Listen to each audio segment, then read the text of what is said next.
Alright, so this is going to be my presentation on examining an editor for my CMF 275 documentary, or post-production class. So let's go ahead and get started. I gotta find this. Hold on. No, I'm just gonna scroll through this. So the editor I chose was Michael Kahn. I've always liked his work. I've seen most of the movies that he's edited on, and every single time it just amazes me because I love all the movies that he edits. There are some other editors that I had in mind, such as Sarah Broshner, who is a co-editor on a couple of his films that he's edited before. Um, there's a couple others that names don't come to mind, but I do recognize some of their work because of their because of the IMDb website. Um, so, notable awards for Michael Kahn is he's won over 20 awards. He's won 20 awards in his lifetime, ranging from BAFTA awards to Academy Awards to Satellite Awards to Oscar Awards, Primetime Emmy Awards. But most of his wins have come from the Academy Awards. He's had most of his nominations in Academy Awards and in Oscar Awards. So he's had over 51 nominations with 20 wins for Best Film Editing and Best Head Film Editor throughout his lifetime. So the history of Michael Kahn, first of all, he was born in New York and started out working in a mailroom, actually, surprisingly enough. He eventually worked his way up the ladder and realized that he wanted to go into the film industry afterwards. So an interesting thing that I read was that he is one of the only few editors who still edits on film. He and Steven Spielberg have worked together since his work with Spielberg on Encounters of the Third Kind. So even to this day, he still works with edits on film. And one of the quotes here from George Lucas says, Michael Kahn can edit faster on a Moviola than anybody can cut on an Avid. So it's kind of crazy that he still uses film when we have different programs like today, such as Las Vegas Pro, Adobe Premiere Pro, Pinnacle Studios. I mean, it's just crazy that he still does that on just regular film. Another interesting thing about Michael Kahn is that he is the most nominated editor in the Academy Awards with a history of 8 nominations, which goes back to the 51 nominations that he already has. He has the record for most wins, which is technically 3 in the category of Academy Awards for Best Film Editing, tied with some other great editors such as Thelma Schoonmaker, Daniel Mondell, and Ralph Dawson. I can't see names right now. So, again, he was born on I probably should have had this before, but he was born on December 8th, 1935, in New York. Again, and is now an American film editor.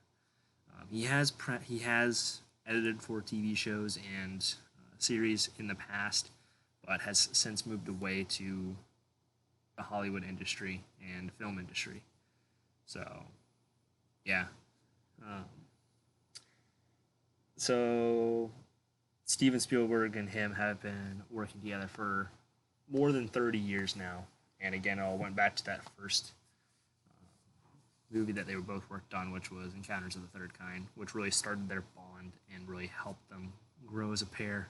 And now it's become a point where Steven Spielberg Michael Kahn is Spielberg's go-to editor for any movie basically possible, or any movie that Steven Spielberg works on. So, notable films that he's worked on. He has worked on Close Encounters of the Third Kind, as I said. He's worked on most of the Indiana Jones movies in editing. The Goonies. He's worked on several Jurassic Park films. He's worked on Saving Private Ryan. He worked on Lara Croft, which was crazy. The Adventures of Tintin, which is an animated movie. So he has done editing on animated movies in the past. The Prince of Persia, Sands of Time, he has worked on, and then my personal favorite movie, Ready Player One, is absolutely fantastic. And both Spielberg and Khan had worked on that, but they have also worked on countless other films that are on this list as well. So, when it comes to Michael Kahn's editing styles, one thing is that he really pays attention to his creative process of editing. He always tries to expand the box that editing has come to. He'll kind of wait, and he will like think of new ways to kind of tell the story in an unconventional way, but still but still get the point across. Another point is his incredible ability to know when and why you need a cut or transition, and in fact how to blend the scenes together. Has really made him grow as an editor. Ever since the very first time he did editing, that's kind of what separated him as one of the great editors of all time. And another interesting fact, actually, that I didn't know personally, or I don't think many people know, is that he never goes to the set to watch the production. Most editors will go on to sets, as what I've been told from some friends in the industry, to kind of get a sense of what the film is going to be about and what kind of ideas they want the film, or they want to edit the film like. Khan does not do that because he wants the film to come to him with as a fresh idea, without any idea of what he wants this as a certain, he wants certain shots here, certain shots there. He wants to kind of play with it in a way that bends to his style. So these are some quotes from Michael Kahn and a Steven Spielberg interview, in which Kahn said, "Don't edit from knowledge, edit from feeling," and that really makes sense. Especially when it comes to my editing. I edit a couple of YouTube videos, so I usually edit from what I feel will kind of get the feeling out of the viewer. So my knowledge of editing is pretty low as it is, even for kind of me being an editor for a YouTube channel. So, but the thing is, I edit based on feeling. So I do think that's a very wise kind of thing that he would say.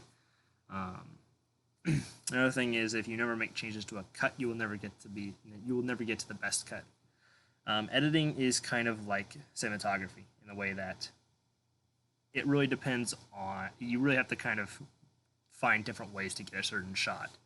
Cinematography, it's all about the shot angles. If you don't like the shot angle, then go ahead and change it, see if it works or not.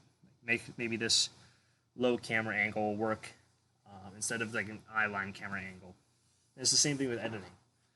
Like you can like cut it up in certain sections where like one cut might not work. You might not get like the best feeling across. Whereas if you cut it in another spot, all the feeling is shown, and you get the viewer to exhibit some sort of feeling that you want them to. And another thing is, approach every gig like it's the first time you've ever edited anything. So that's one thing. Like, basically, don't get too cocky.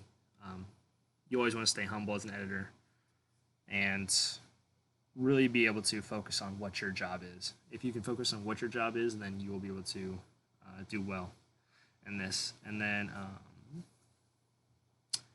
another crazy thing is that only assistants are allowed in his editing room, and he allows them to sit with him while he edits,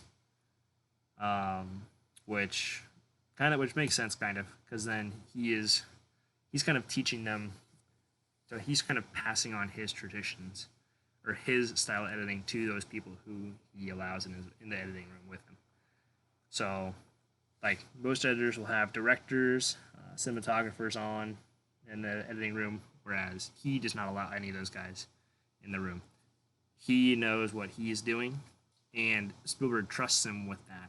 So that's why Steven Spielberg likes Kahn so much. finally, we're just gonna do words of advice that he said. To learn about editing, see as many movies as you can, good and bad. Another one, Michael uses the theory of threes for reaction shots. Scenes play best with 3 reaction shots, no more, no less. And that's a thing that actually Trevor, you taught us in class one day. Always duplicate / overlap 2 to 3 frames on match cuts because of eye sensory lag. So that makes sense. Kind of. I have to remember what match cuts are again, but it would make sense because the eye does not see everything up to par as what a camera would see. Keep fresh by walking away from your edit. You'll come back the next day and see a different scene. So it really does kind of hit home with me. I'll get really worked up in my editing, and I'll kind of lose focus here and then because of the fact that it's just kind of tiring to listen to the same thing over and over again. So, and I might not be able to get the best out of what I'm editing. So I'll usually save it, wait another day, and just kind of see what it's like then. Come back to it. Maybe I could have changed a couple edits here and there. So that's really about it. And then mash it up a different time. So that's it for my PowerPoints on examining an editor. Hope this is good enough for you, Trevor. Thanks again for teaching this class. It's been really helpful for me. So see you later.